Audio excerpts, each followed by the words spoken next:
Tush, tush, tush, tush, tush. Wow, na-exercise ka, B? Aha. You hug kuya, B. Hug kuya. Okay, hug siya kuya. Dali. Hug na sa back. Hug sa back ni kuya. Sige na kuya, para I'll give you more Moby kuya. Sige na, ay walay Moby ay. Oh, hug na kuya ko.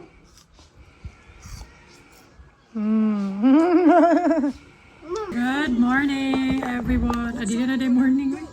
Hapon na pala, 1 p.m. na. May alaunan din ni. Palit tag diaper. So ayan, tapos ko lang maligo. Mag-makeup na lang ako and then ready na. Pero kailangan namin bumili ng diaper kasi naubusan ng diaper. Hindi pa dumating yung order ko sa Shopee. Tapos bigas and itlog. Yan yung kulang namin. And then, yeah. So this is the airport outfit. Malamig, lamigin ako. And sobrang lamig ng airport and aeroplano kaya. Nag-jacket pero naka-shorts. Nari si mama dira. Buhok niya. Sabi ni Kelsey sa buhok niya, what happened to your hair, Wawa? And ready na din yung gamit namin. Ayan, dalawang maleta na hand carry. O, di ba walang laman dyan kasi kung may mabili. And then ito, ayan. Ito lang dalawa, mga magagaan lang. Kasi konti lang yung dala namin. And mainit sa Ho Chi Minh. Kaya yung mga dala naming damit is mga maninipis lang. So, hindi na kailangan mag check-in baggage. So, ayun. So, yun lang. After this is, after naming magbili ng mga kulang is magbubuk na kami ng Grab papunta dun sa airport.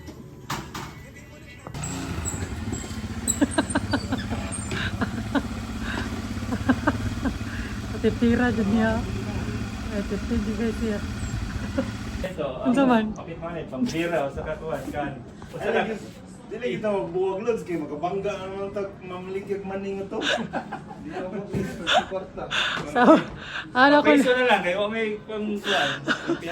tag 1.5 lang yung budget nila dun. Magsige lang na sila kuyog. Bawal kami maligaw kasi wala kaming pera pamasahe papuntang hotel. Ba sila yung mga kwarto. Tara kay. Nana? Tara. Ayan na yung Grab namin. Colin. Mana, nagkaon? Kuya, babay na kuya. Love you. Bye, kuya! Relax mama be. Buong talaga. Wala, tira. Bye, kuya! I love you, kuya! Si Kalil, ito nihilak din. Hapon niya. Bye, kuya! I love you! I love you! Ah. Ang gani. Kirap-kirap.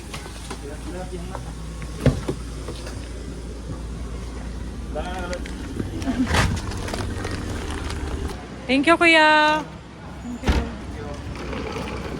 Keep 100 on your eyes. Ang traffic, grabe ka traffic. Yung parang 30 minutes lang sana na biyahe, naging 1 hour. Ganun ka traffic. Anyway, Friday kasi ngayon. And payday.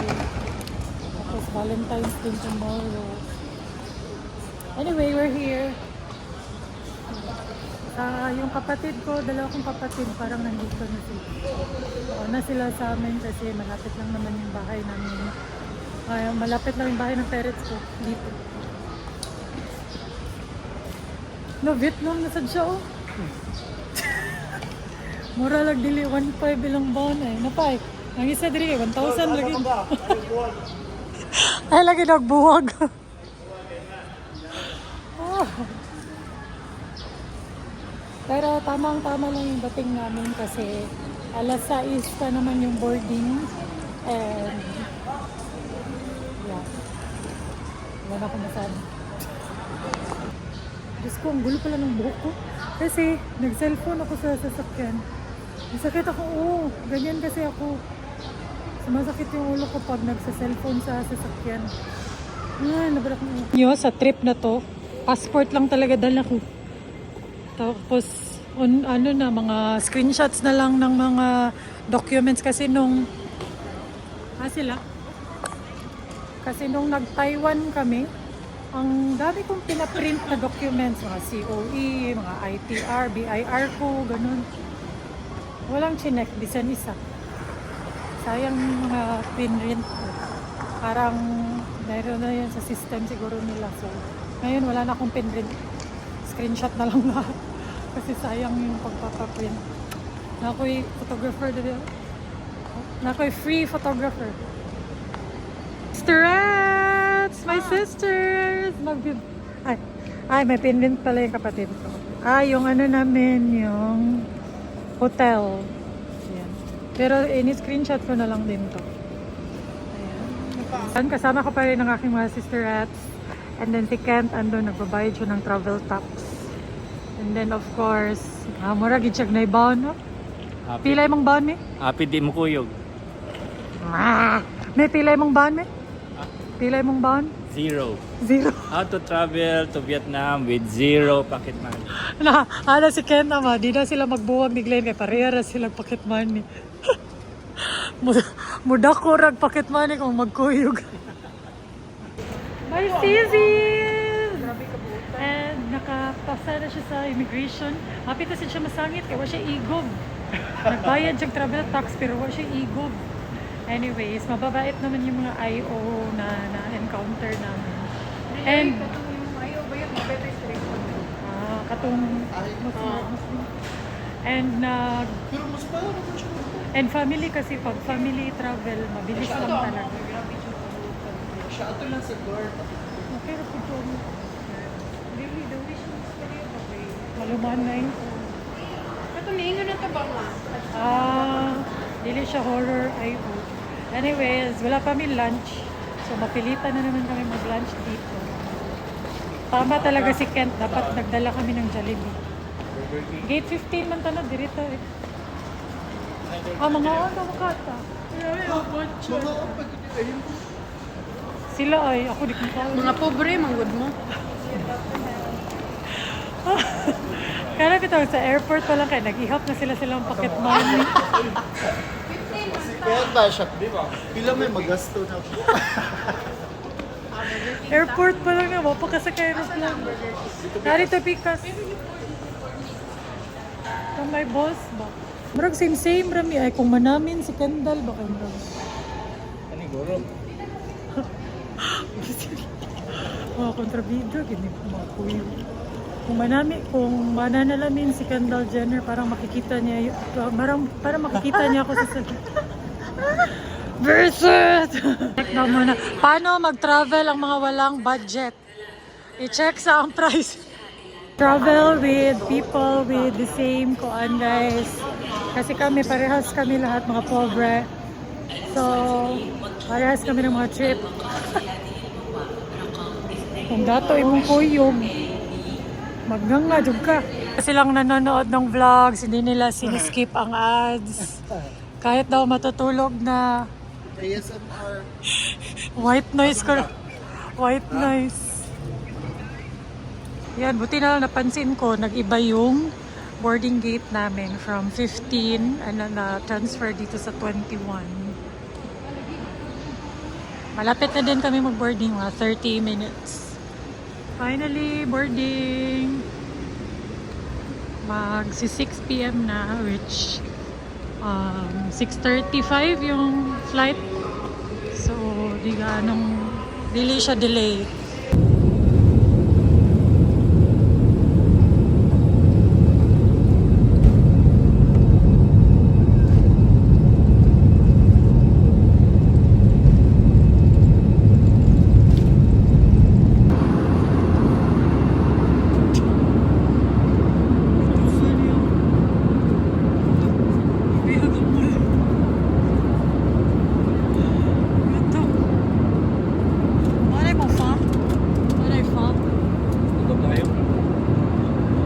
Nag-edit ako ng vlog para mabilis lang yung oras.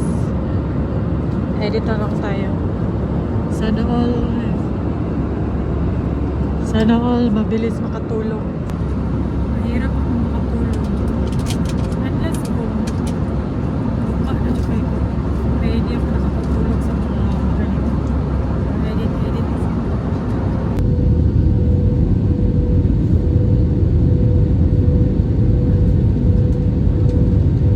We're here! And parang natatanaw na namin yung sinasabing immigration, Charabanes sa Ho Chi Minh. Madaming tao, matagal yung linya. Tingnan niyo, ang daming tao. Yay! Thankfully, hindi naman ganun ka-OA, guys. Hariyo, dili. Hindi naman masyado OA yung linya. Tapos na ako sa immigration. Maghihintay na lang ako sa kanila. Ayan na yung airport ng Ho Chi Minh. I-withdraw na kami ng pera kasi kailangan ng cash dito. And ito yung nakita namin. Need the cash. And nandun na yung mga Grab. And wala pa kaming SIM, so kailangan talaga namin ng cash. 17 million. Gabi, hadatuan ni mo kente. Easy kayong 17 million.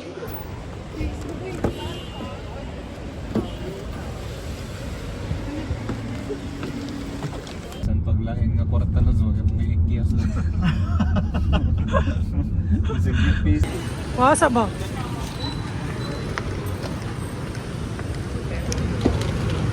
So, ayan yung hotel namin. Nicey. Ayan, Nicey. Lobby guys. Katapat lang talaga siya ng market. Yan. Then may mga food. Ano na dyan. Check-in tayo. Finally, anong oras na ba? Ewan ko kung nag-adjust na tong time ng phone or I mean ng Apple Watch. Pero alas 10 na. I think, tama. Alas 10 na kasi 1 hour behind yung Vietnam. So, ayan. Kakadating lang namin sa hotel and we had a smooth, kanang mag-room tours ako. Wait lang, mag-room tours ako. We had a smooth check-in.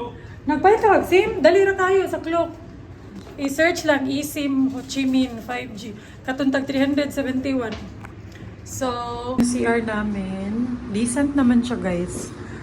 Malinis lang din. Simple lang, simple hotel lang siya. And then, ayan na yung bedroom. So, 1 bedroom yung sa amin. Merong sofa dito. Buang. And then, ayan. Tapos may table and may fridge at dito. Mas nindutin nyo. Kasi na ito maroon? Mas dako? Pero di man sad mo masigo di rin na. Dili ka ni mas dito yung ginako nga double bed. Oo, mau gani. So, sakto rin ni nga mo. Kuya, mawithdraw sa Hi, RJ! Oh. Hi, guys! Fresh kayo ka. Thank you so much, guys. Mura, baka fresh ang Vietnam. Yes. Sayang yung night market. Yes, mga kayami.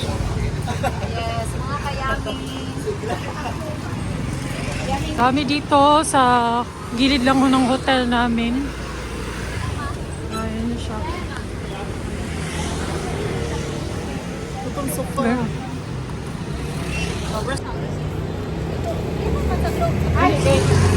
My Vietnam peeps! Okay, class, the lesson for today.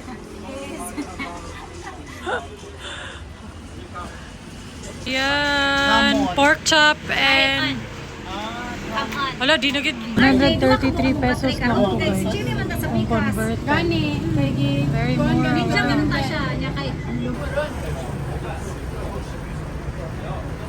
Wala na nagana may sayo mo mabo pero duty na lang may.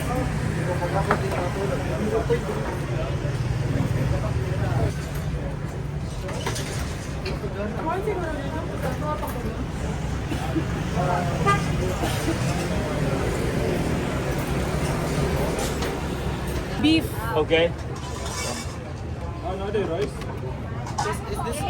Di soup, kuha noodles. Noodles. Rice ang component sa noodles. 1 beef. Beef lang yan. Beef? Bonboy. Spicy? Bonboy. Pachino. Kabriset eh, okay tayo.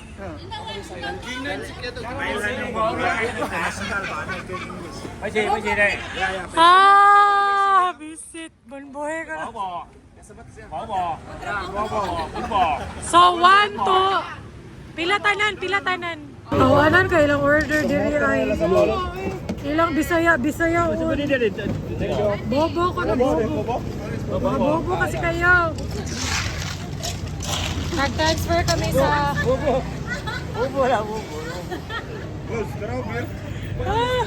Nag-transfer kami dito sa another spot kasi nandito yung fa. Feeling ko si Kerry nakalang local.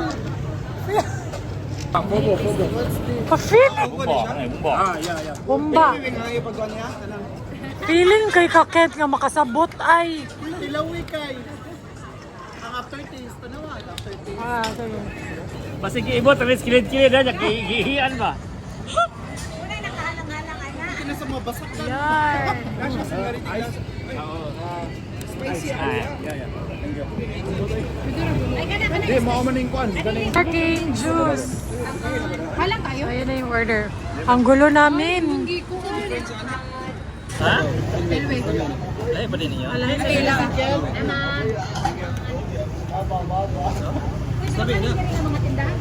Oo, lamin eh. Mas lamin na, diba? Saan siya? Sa labi? Dili lang si. Kaya akong phone sa gabi, guys. Pasensyaan nyo na. Ayan. Explore lang kami. Wala siya si ano, Ho Chi Minh. Tigsan ka lang. Putris ka lang. di ka agwanta.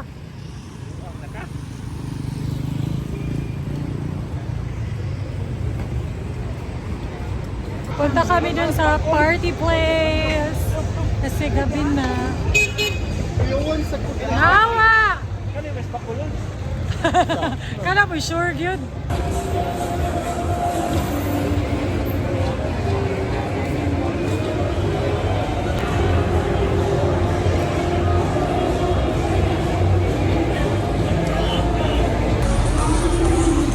Partihanan yun kay sobrang ingay. Ang ingay dito.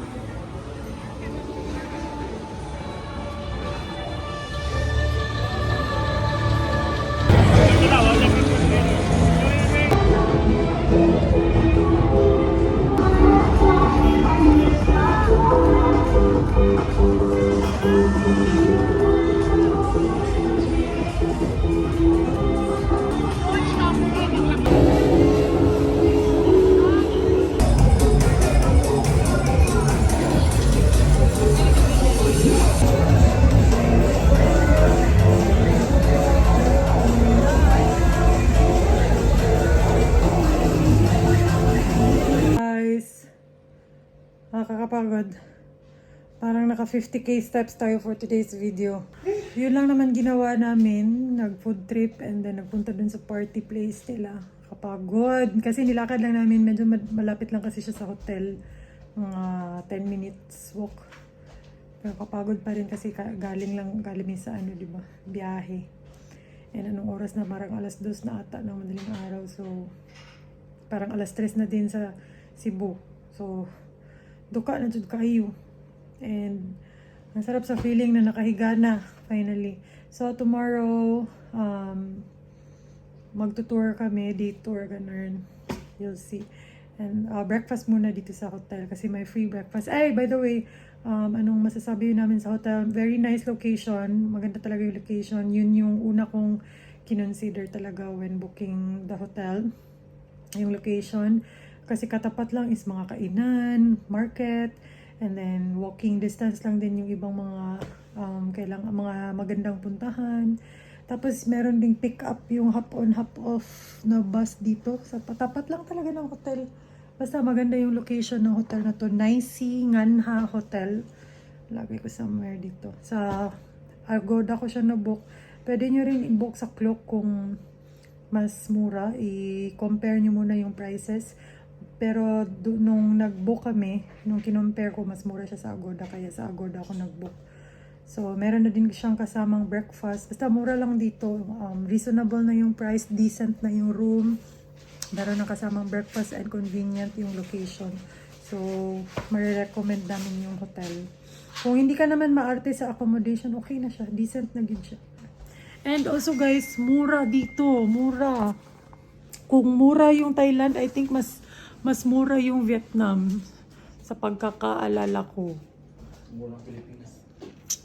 Basta mura, malaki yung ano dito. Malaki yung halaga ng pera natin dito. So today or tonight, yung nagastos ko lang is mga 2,000 pesos lang siguro. Yan lang. Kasama na dun yung... Mi, nag-vlog ko, Mi! Saan na to akong giingon, Mi? Basta, mura lang dito, guys. And then, gamitin nyo na card sa pag-video is GoTime. Mas okay talaga if sa GoTime kayo. Ari ka diri ka kay tungod sa aircon. Charge ko. Kung saan na to akong giingon, Mi. Basta yun, mura lang dito, guys. Hindi kayo gaano mamomblema sa pagkain at saka gastos dito kasi mura lang. Kung mura yung pag-uusapan, yung what I mean is compared sa ibang napuntahan namin, ganun, mura lang dito, carry lang. Affordable, yun pala yung term. Diyos ko, like, magpapahinga na kami kasi bukas full day ulit. For sure, kapoy na sad kayo. Mahal din sa ano guys, yung... Ano pa itong lugar namin? Ay. District? Di ba, kung lingaw dito eh. Baho naging sigarilyo. Saba pa dyan kayo, di mi magdungog. Ya, dako pa dyan kasi ang nabayran. Mahal yun. Kasi may mga bands yung masayaw. Mga 4,000 siguro lang bill. Saan to? Kaya tagwan man ta, 1,000 each man ako. Ang mahal doon. Tapos, okay lang yun sa mga single, mga naghanap ng kachurva. Pero sa amin, Diyos ko, parang naaksaya lang yun sa oras. May iba pa sana kaming napuntahan dun. So, yeah, I don't recommend that yung party place. Kung hindi kayo mahilig sa ganyan, skip nyo na lang. Or pwede daanan nyo lang. Huwag na kayong tumambay something kasi mahal din dun. And di mo magdungog, day. Di mo magdungog sa imong mga kachika. Yan talaga yung pinakaayaw ko, yung hindi kayo magkakarinigan. Paano kayo magchichika kung hindi kayo magkakarinigan? So, yeah, just, you can skip that, skip the party place, or just, daanan nyo na lang. Okay lang, picture-picture, ganun. Kasi maganda din naman yung mga decorations dun. So, yun. I'll see you tomorrow. Hindi ko alam kung may edit ko to, but I'll try.